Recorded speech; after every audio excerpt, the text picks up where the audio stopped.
for whatever there was, or ano ang nangyari o anong sinabi nila na ginawa sa Dumong. Dumong. Inubos ko talaga.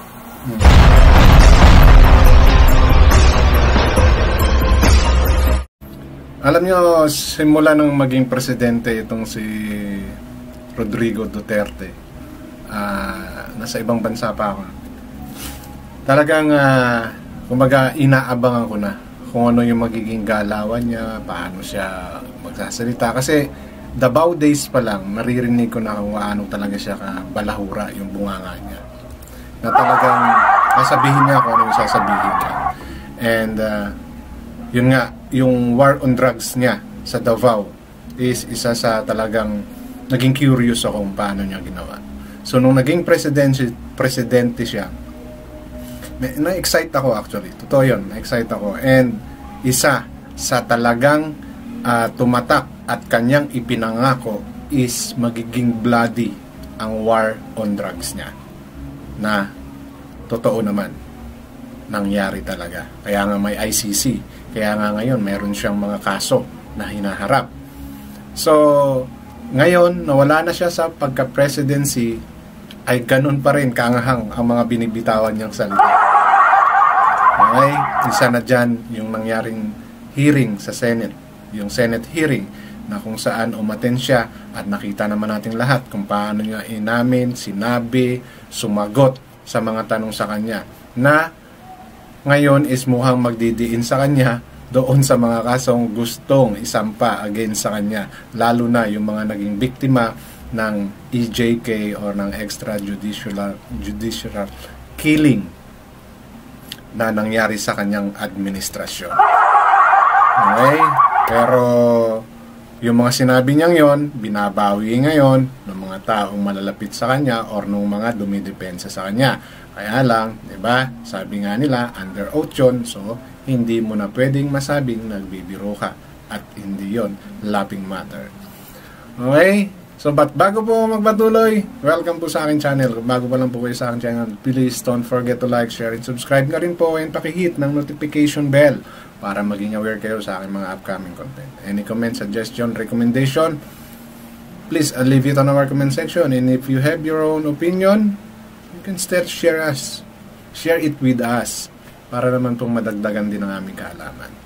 So, ang isi-share ko nga naman ngayon sa inyong video is wala na sa Senate hearing. It's something like, parang nagkukwentuhan lang sila. Or, hindi naman ito pwede. Maring press conference din kasi may magtatanong sa kanya.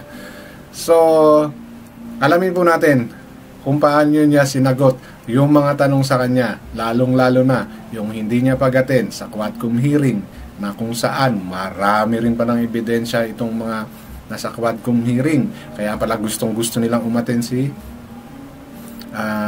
ex-President Digong, diba? Dahil doon sa mga revelation ni Asierto at saka ni Cuban na siya talaga ang mastermind ng drug war at ng drugs sa Davao at kung ano-ano, sino-sino yung mga taong pinrotektahan niya na mga ilan ay mga operator ng Pogo na inalaw niya during his administration din, di ba?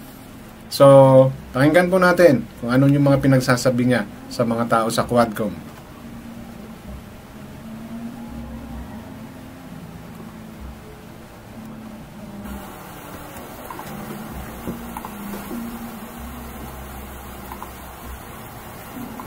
Pero nilabit yata ang Quadcom na hindi daw siya ito sa hearing. Hindi lang siya ba din sa hearing? Bakit sila galitan doon, Marabo? There was a Congress Quadcom. Sa Quadcom, hindi sa singing sa Quadcom. Mga congressman ako. Kasi inibitahan ka daw pero ako ni Delgra. Galit sila? Galit sila kasi hindi ka daw sumipot. Hindi ka daw sumipot. Sino ang galit sa akin? Yung nagsabi si Abante sa yung si Dan Fernandez kasi si Pakin ko sila sabihin mo?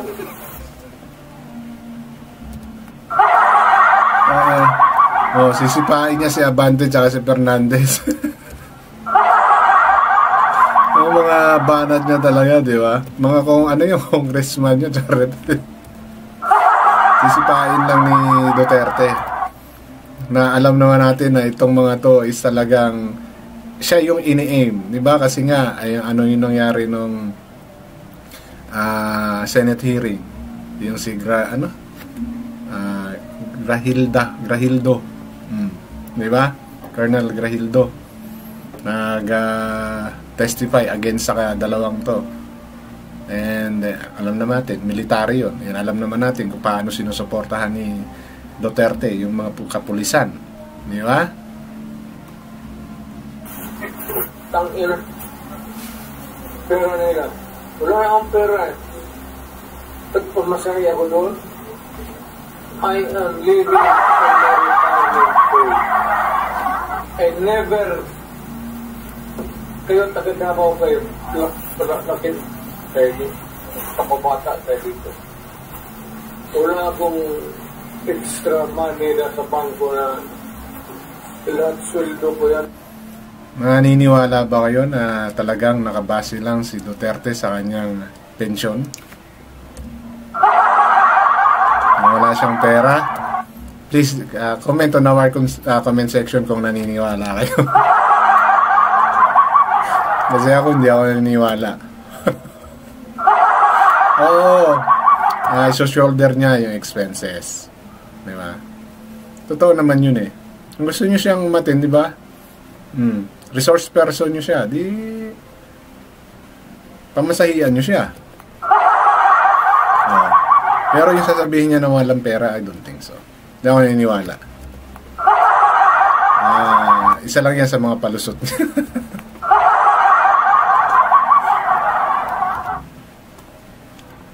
Pati yung retirement ko. Sila pa ang galit na yun. Buang. Pag sinabi pa rin, pagkulitin ka daw. Sino? Paduano nagsabi kanina lang. Sino? Paduano ng Congressman Paduano. Congressman Paduano. Kasi sino yung unggoy na yan?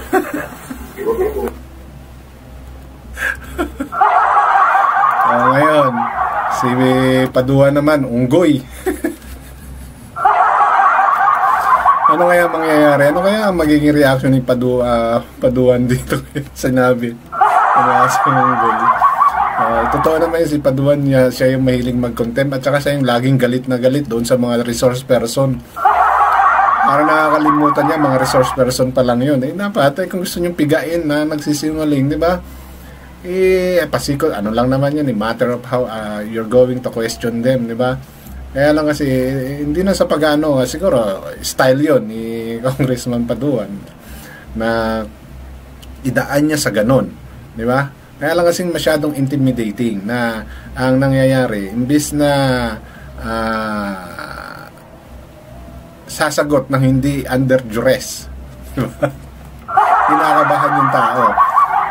Well, maybe isa nga yun sa way niya. Diba? Sabi ko sa inyo, maaaring yung diskarte niya para paaminin. Matakot. Diba? Kaya lang kasi, minsan nawawala na. Kaya nga yun yung nagiging comment sa Quadcom na maraming sinagsasabi na moro-moro na lang ang Quadcom dahil nga at wala sa lugar. Hindi in age of legislation ang ginagawa nila eh. Diba? In aid of prosecuting na agad. Kaya marami ang hindi rin natutuwa at syempre marami rin naman nagkakagusto. Kaya lang kasi kung inyong titingnan yung nagiging takbo ng kanilang questioning, hindi naman lahat, di ba? May iba talaga na the way they question is okay pa rin naman. Kumbaga manumanay and they respect, di ba, itong mga resource person.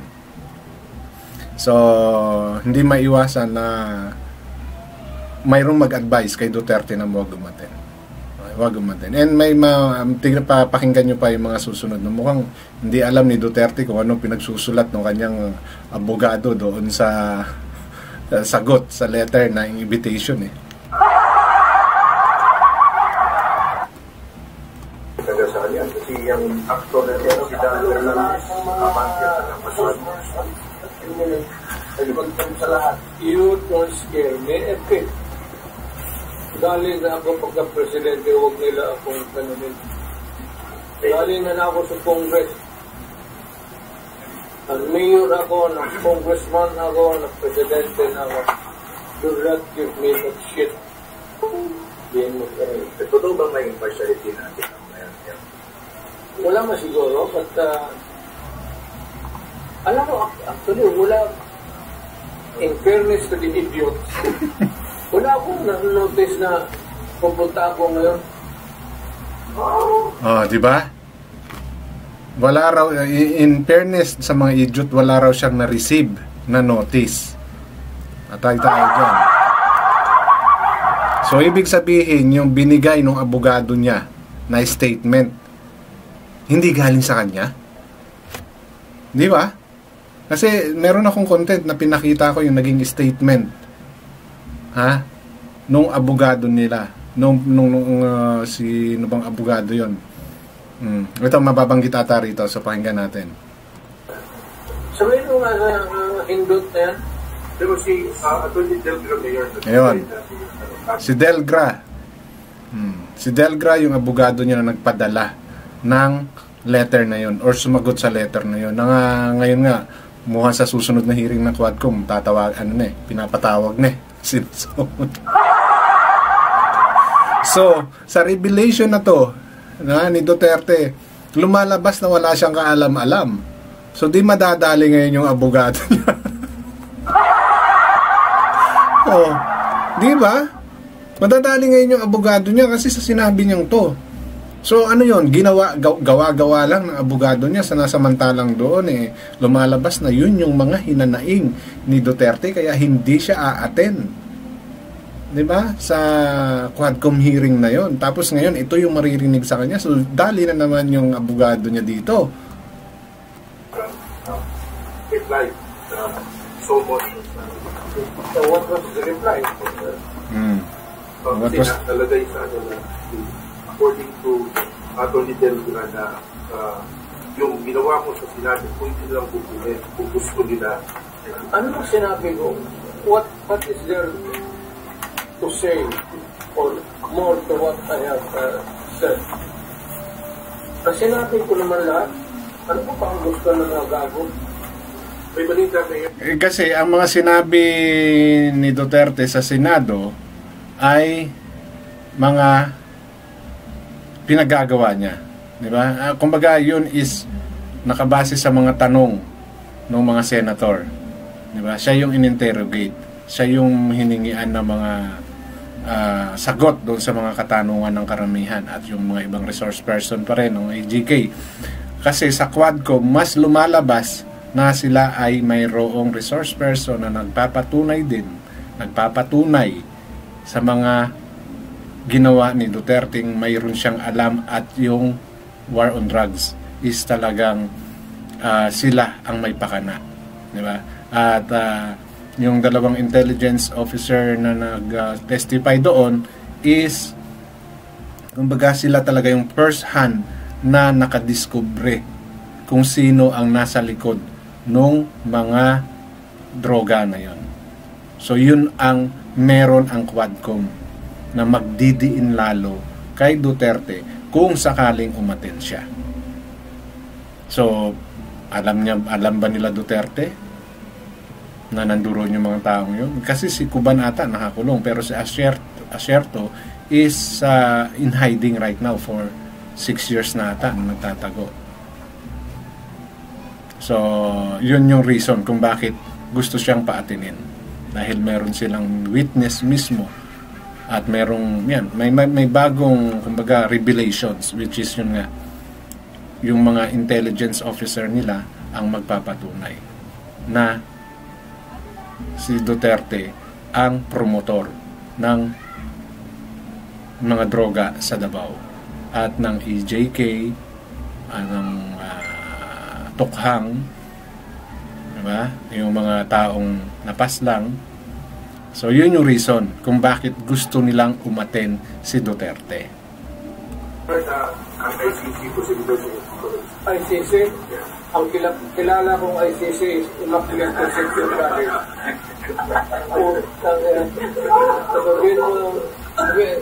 Sabihin mo sa ICC, I'm addressing to the ICC.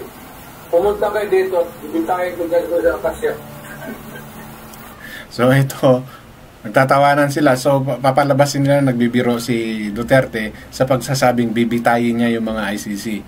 Diba? Pero ang totoo, talagang ayaw niya sa ICC. Kaya nga tayo, diba, umalis ng pagiging member ng ICC na ngayon, ipinupush naman ni Coco Pimentel na bumalik ulit tayo sa ICC. First of all, kaya inalis ni Duterte yan during his time, yung ICC is because of his war on drugs. Yun yung totoo doon. Diba? Para hindi siya pakialaman ng international bodies. Diba? Kasi nga, alam naman natin dito sa Pilipinas oo, yung mga revelation niya yan, pwede siyang kasuhan. Totoo yun. Diba? Kaya lang naman, alam natin na kahit nawala na sa pagka-presidente si Duterte, yung impluensya niya at ng mga taong nasa paligid niya. Na, diba? Ano nga sabi? Justice deny at justice delay. Justice deny. So hanggang delay yan. Pero kung sa ICC gagawin, di ba? Neutral body yun. So, walang pwedeng makiusap, walang pwedeng mag-delay. So, that's the reason. Kaya ayaw nyo ng may ICC. Yun yung realidad dito. Kaya nga ang lakas ng loob niya nang magkasuhan siya. Di ba? Because they can. Okay? Sabihin na natin yung to, they can manipulate ang justice system sa Pilipinas. It's a given fact. Huwag na tayong magpatumpik-tumpik pa. Diba? Ganun naman nangyayari. Kahit na wala ka sa posisyon pero malakas ka, may kapit ka. Ganun ang kalakaran natin dito sa Pilipinas. Kaya nga, ang daming kaso na nababaliwala Diba? Yung nila, Ibang issue. pwede na magbigay ng transcript ng statement Yes, they will do that. Well, it's up to them.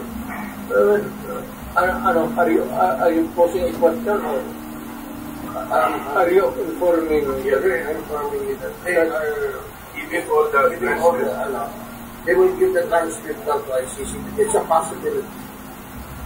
But go ahead. Be my guest. It's a precedent. Yes. In case that one Hindi na ako presidente. Rudy Duterte. in case the Quadco will invite you, bigyan ka nila ng pamasahe. Are you still willing to be there to attend Quadco? May katakot? May maganda bang undad dyan sa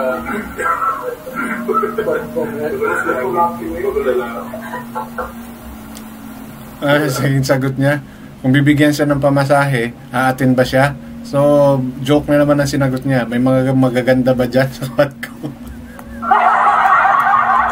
Puro lalaki halos. Merong may babae din. Kaya lang, mostly lalaki. So, ayaw niya sumagot directly. Pero sigurado, hindi siya atin. Alam mo ba na mayroong isang drug lord na tumayo sa Pilipinas, hindi mo napatay? Bumalik na yun, tapos O yung term na ginamit nung nagtatanong, hindi mo napatay. Parang, anong ibig sabihin? Di ba? Parang, ibig sabihin nun nung time niya, gusto niyang papatay. Di ba? Balikan nga natin. Balikan natin konti. Alam mo ba na mayroong isang drug lord na tumayo sa Pilipinas, hindi mo napatay? Oo. Bumalik na yun, tapos nag-file naman ng certificate of candidacy, tatakbo naman yun. Yan si Magilog sa Iloilo. Nasa listahan mo yan na drug lord. Kaya sumibat sa Amerika. Ngayon nagbalik. Si Magilog. Nag-file na naman certificate of candidacy, tatakbo na niyo sa pati si Espinosa. mga drug lords na ngayon. Yes. Yung mga drug lords sa panahon mo. Sige, kasi panahon walang drug lords. Ngayon, panahon ng drug lords.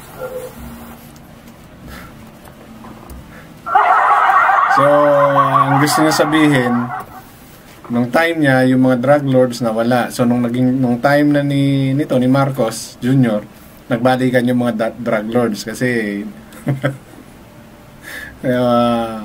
wala nang hahabol sa kanila. Parang ganun yung gusto niya sabihin dito.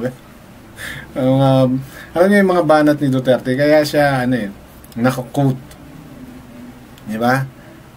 Hindi mo kasi maintindihan. Katulad nga na sinasabi mo, ng karamihan pala, na hindi mo alam kung kailan siya nagjo-joke at kung kailan siya nagsasabi ng totoo. Katulad niyan, di ba? Sinabi niya yon. It's how really you understand, di ba, yung tao.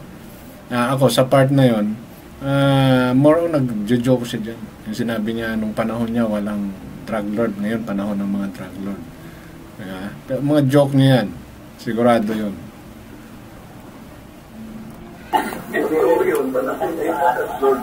Ako retired na. Ayaw ko na gumulong.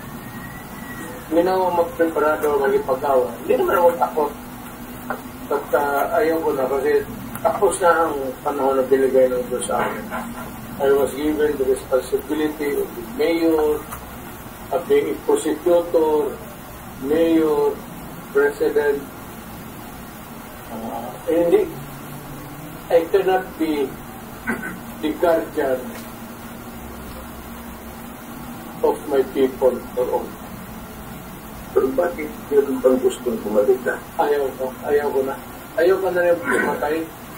Kasi Yung mga vlogger, daming mga vlogger. May sinabi na naman siya. Tingnan nyo, ha?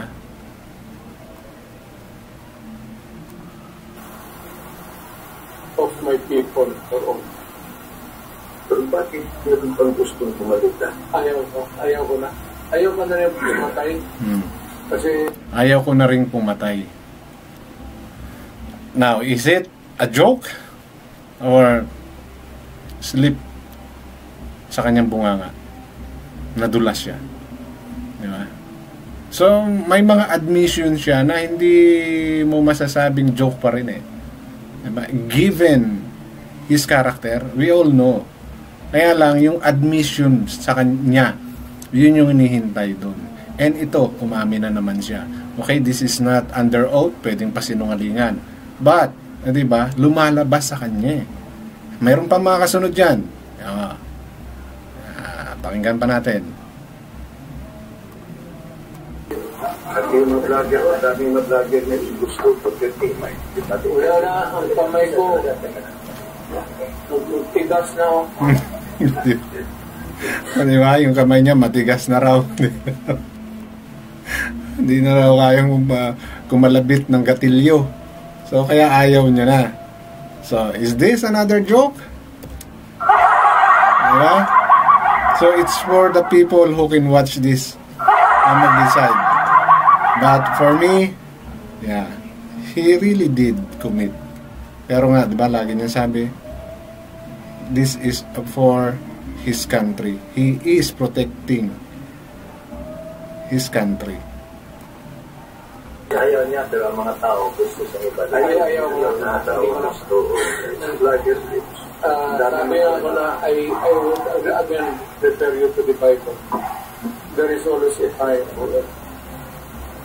There is a time to be mayor, a time to kill, and a time to be peaceful, and a time to be at peace with God.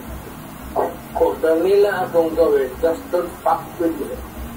Kasi kung kalkalin pa ako nila sa nagpinagawa ko na trabaho, at puntang ina, talagang babarilin kita, pero sabihin mo na hindi ko na trabaho.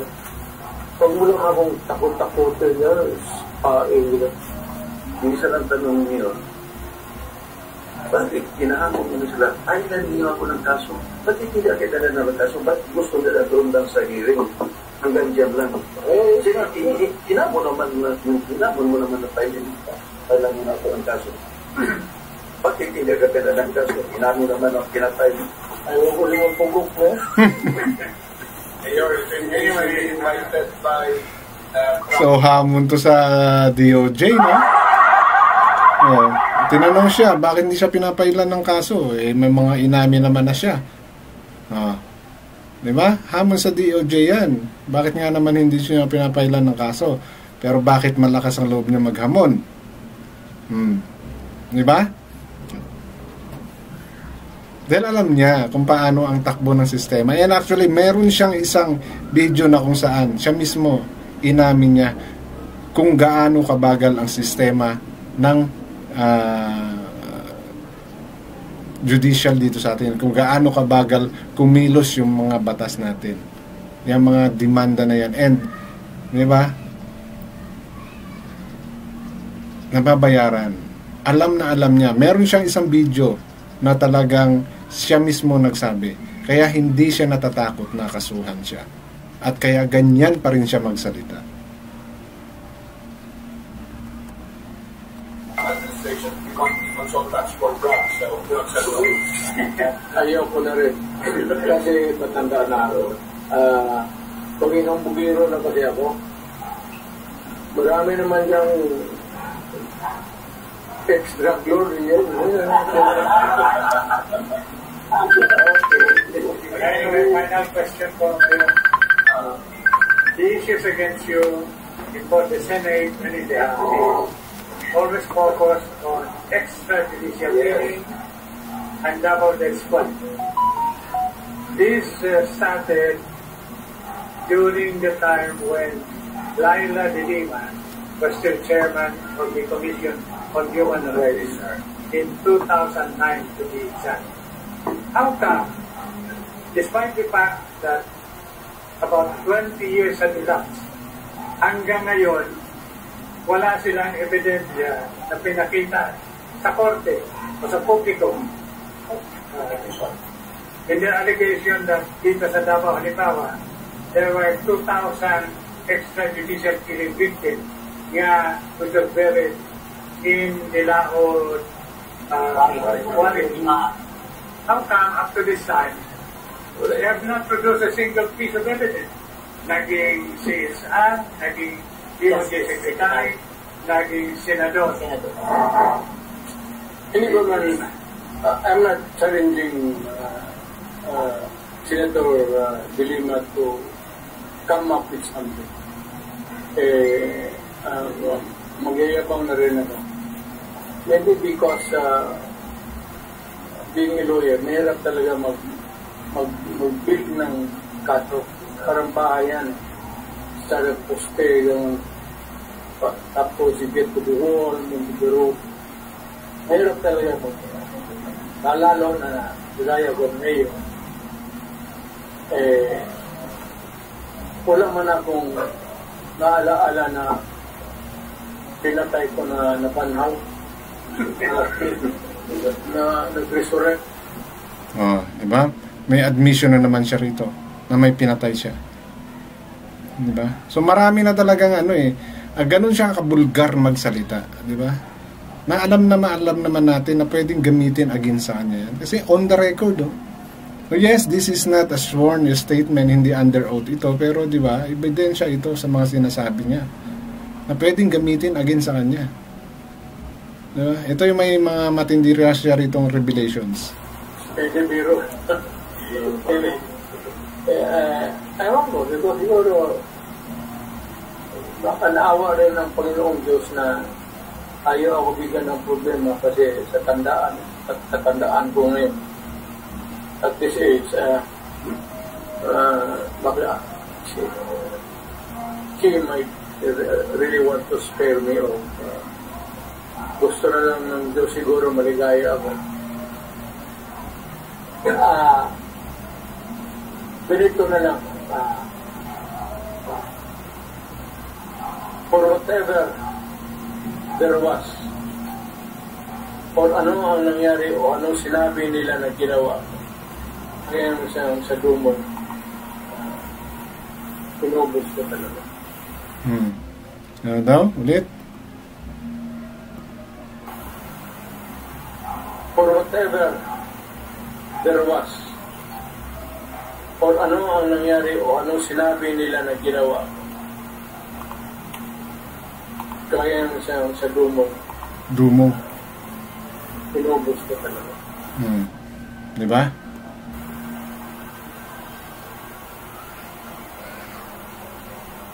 I did it because I had to do it for me. So, yun, may admission na naman siya. Isa yun sa mga nag-undergo ng investigation din. Yung sinabi niyang dumong ba yun? Na maraming parang massacre or maraming napatay doon. So, another admission ng ating napaka-controversial na dating Pangulo, Rodrigo Roa Duterte. Di ba? Mahirap talagang timbangin. Di ba? Mayroon talaga tayong batas. Diba? May mga dapat talagang maghusga sa mga ganyang bagay. But malaki kasi rin yung butas o kulang sa enforcement yung ating batas. And one of those is ito. Siya mismo, si ex-President Duterte. Despite of all na mga sinabi niya, and now he's challenging the DOJ, pero walang nangyayari. Bakit hindi siya kinakasuhan? Di ba? So, isa na siya sa halimbawa na eto na, marami na, may admittance na, bakit hindi nyo pa magawa ng kaso? What more pa kaya? Yung mga wala kayong concrete evidence. Na question dito, si De Lima, bakit hindi siya nakasuhan for harm na marami na siyang hinawakang positions. Diba naging DOJ din siya, na according nga kay Senator Estrada, is isa sa pinakamalakas na ahensya dito sa Pilipinas. Pero bakit hindi siya nakasuhan? Diba? Dahil yung impluensya. And may talagang pumipigil. Alam naman natin yan. Diba? And maybe kulang din si De Lima during her time sa pagpupush in pursuing the justice nung siya pa ay DOJ secretary. Di ba? Nung siya pa ang namumuno. So, malaki pa talaga ang problema natin sa implementation and the willingness of the politicians para masaayos talaga ang ating bansa. Okay? Dito sa mga sinabing ito ni ex-President Duterte, patunay lang nito na dapat magkaroon talaga ng pangil ang ating gobyerno sa paghabol sa mga taong alam natin at alam nila na mayroong pagkakamali or pagkukulang sa karamihan ng mamamayan. Okay? So, yan po yung mga controversial na sagot ni Duterte sa mga tanong sa kanya. So, nasa sa inyo na po yan kung paano nyo po iintindihin. Kung siya ba ay nagjo-joke, totoo, or talagang ginawa niya ang mga bagay na yon para sa bansang Pilipinas. Issue lang po tayo, walang personalan. Hanggang dito na lamang, maraming salamat.